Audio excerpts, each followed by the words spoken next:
ह्या किल्ल्यावरनं बघितलेला सनसेट हा माझ्या आयुष्यातला आजपर्यंतचा सगळ्यात भारी सनसेट होता.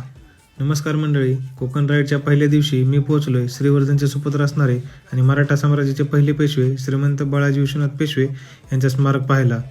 स्मारक पाहून सकाळची वेळ असल्यामुळं मूड फ्रेश होता, त्यामुळं बीचवर गेलो आणि एन्जॉय केला. तुम्हाला सुद्धा शांत आणि सुंदर समुद्रकिनारा जर पाहायचा असेल तर या बीचवर तुम्ही नक्कीच यायला पाहिजे. बीचवरनं मी आलोय डायरेक्ट हरिहरेश्वर मंदिराला. इथं मुख्य मंदिर हे कालभैरवाचं आहे आणि ह्याची अशी मान्यता आहे की शतघ्न दैत्याचा वध करण्यासाठी कालभैरवाचा अवतार झाला होता. आणि दुसरं हे मंदिर महत्त्वाचं आहे हरिहरेश्वराचं.